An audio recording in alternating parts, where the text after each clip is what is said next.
Yo, yo, yo, what's going on, people? It's your boy Calid B here, and you're now tuned into the debut episode of the Brand Review.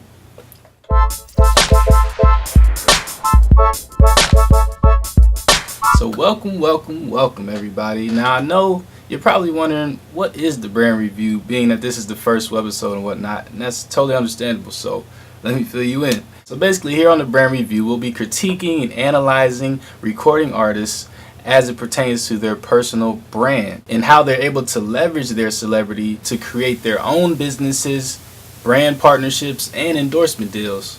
First, we'll look at the artist's brand identity and get an understanding of what makes their music and image stand out from the competition. Then we'll take a look at what's good with their brand and where it currently stands and discuss some of their brand extensions. And in our final segment, we'll discuss what's next. How can the artist take their brand to the next level? So, to kick off the first episode of the Brand Review, I would like to start with one of hip-hop's biggest artists out today, literally and figuratively. That's right, I'm talking about the leader of the Maybach music group, the boss, Rick Ross. I'm so sophisticated. To get a verse from me, you gotta be initiated. To get a purse from me, she gotta be sophisticated. Purchase a whip from me and never miss a single payment. As we take a look at Rick Ross's brand ID, we already know that he's a Miami native and he reps his city proudly. From the crime-ridden streets of Miami-Dade County to the palm trees, the beautiful women, the nice cars, the beautiful clubs. Live on Sunday, King of Diamonds Monday. All these great things Miami embodies. You know, Rick Ross wants to let the world know that his city is the best. And as we look at Ross's image, his beard, dark shades, gaudy jewelry, and Buddha belly has become somewhat of his trademark. He kind of reminds you of fat rap playboys of the past like Notorious B.I.G. and Heavy D. Now, over the past couple of years, Ross has really been able to catapult himself up amongst rap's elite. Now, some would have thought this to be impossible considering the controversial road he took to get there. I mean, first you had backlash from the former drug kingpin Freeway Ricky Ross trying to sue the artist over use of his name and image. Then, his street credibility was questioned once a valid photo of Ross serving as a correctional officer leaked online, which was then ensued by an onslaught of diss tracks, videos, and verbal attacks from none other than 50 Cent himself. And up to that point, when 50 really focused in on an artist, your career was pretty much done. Like your career was finished. Rick, bro, I'ma fuck your life up. For fun. Damn, 50? Shit.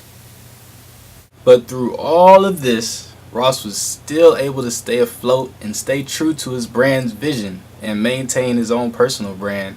And, you know, some may argue that he's fake and all this, but I'd argue that he's kind of like a WWE character to me. Like, something like a Ric Flair almost. That's why I'm the world champion. That's why the sport coat costs $800 and that costs $200. And I don't know what that cost. I'd be ashamed to wear it. I mean, it's kind of like, you know, it's fake, but you don't care because the entertainment value is just fucking awesome. These niggas won't hold me back. These niggas won't hold me back. These hoes won't hold me back. With hits like Hold Me Back, Hustlin', BMF, MC Hammer, I mean, Rick Ross has solidified himself as the go-to guy for street anthems. His commanding vocal presence and ad-libs has made him one of the most recognizable MCs in the game today. This kind of productivity has not only grown his fan base, but it has also attracted attention from major brands and allowed him to start his own businesses, which is a perfect segue to our next segment, What's Good? Maybach music. So, what's really good with Rick Ross's brand? Immediately you think of Maybach Music Group, his emerging record label that he's done a tremendous job of using the ladder system to create a team around him.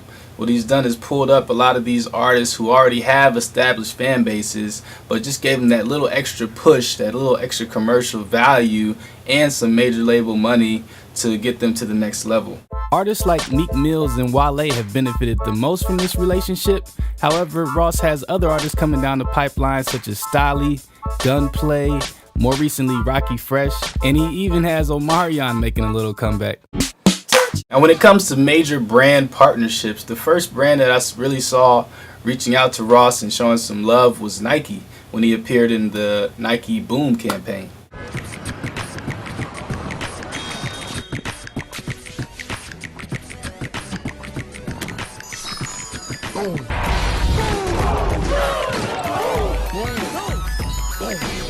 Now this 15-second spot not only highlighted Ross's narcissistic ways, but it also added value to his personal brand and placed him amongst rap's elites. I mean, it's Nike. They only work with the best people in their respective fields. And about a year after his Nike deal, Rick Ross continued his immersion into the athletic apparel world by signing an endorsement deal with Reebok. Super producer and creative director for Reebok, Swiss Beats, personally selected Ross to join the Reebok team, as Reebok was looking to rejuvenate their presence in hip-hop culture. The relationship between Reebok and Rose started when Swiss asked him and Meek Mills to do a remix of their hit song, Tupac Back, entitled, you guessed it, Reebok Back. Maybach music. Reebok back, Reebok back. That's all they really screaming is that Reebok back. Ross continued his business ventures by acquiring 2 Wingstops, one in Memphis and one more recently in his hometown of Miami.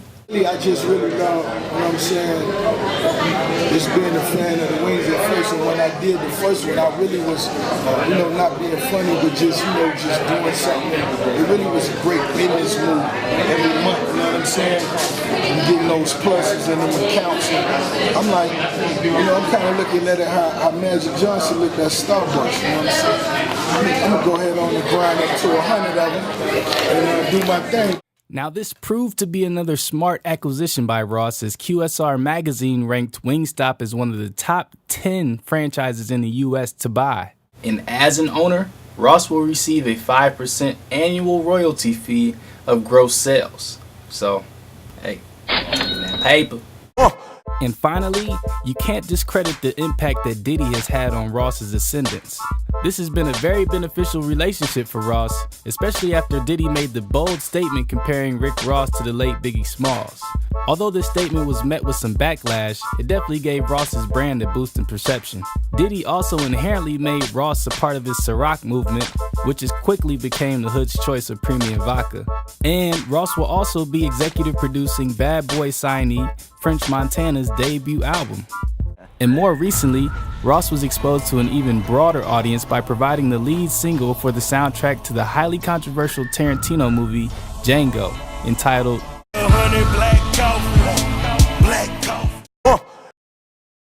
Now I'd like to get into a segment we call What's Next. Here we'll discuss what's next for Rick Ross. What's next for his brand?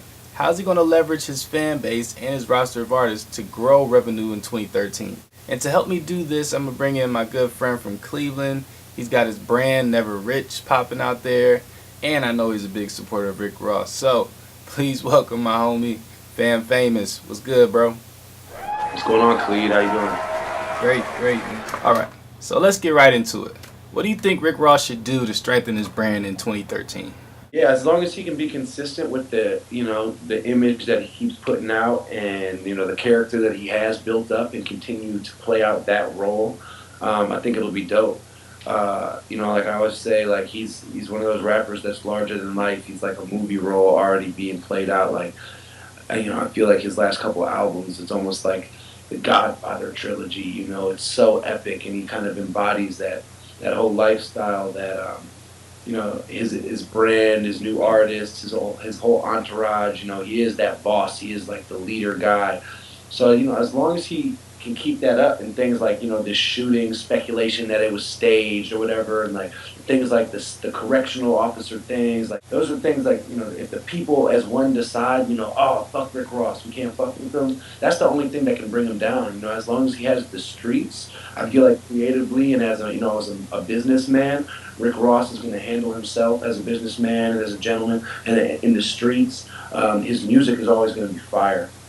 Now, Ross has been everywhere in the media, on features, on his own songs, on the radio. Do you think he could suffer from overexposure or oversaturating his brand? Oh, no. You gotta just go ahead and do that until you oversaturate it, and then your time is done. And you gotta accept that and move on with the money and the fame and the credentials that you've established in that time. Like, that was your time. So earlier we talked about Rick Ross's partnership with Reebok. I wanted to get your thoughts on that, and what do you think he could do to expand on these type of major brand relationships? It's by playing into what they have and just bringing his character to it. You know what I'm saying? Like, it's still just, you see the Rick Ross Reebok poster, it's Reebok, but it's still Rick Ross. He's still in a fur and a mink with tattoos and a cigar in his mouth, you know? Rick Ross is just going to do Rick Ross and kind of bend the look of the other brands. I don't really know. As long as it's something that you know is making more money than you are, I think, you know, if you can get them to fuck with you as a rapper, it's all about that. Well, yeah, that's all I got right now. Thanks for, you know, stepping in, providing that good old point of view. I know you hold it down. I'm just Anything you want to shout out? Nothing, man. Shout out to Calid. You know what I'm saying? For those of you who don't know, he's the man right there. A lot of knowledge, a lot of wisdom. Appreciate that, man. A lot of good people. So check him out. Stay tuned. Thank you, sir. Really.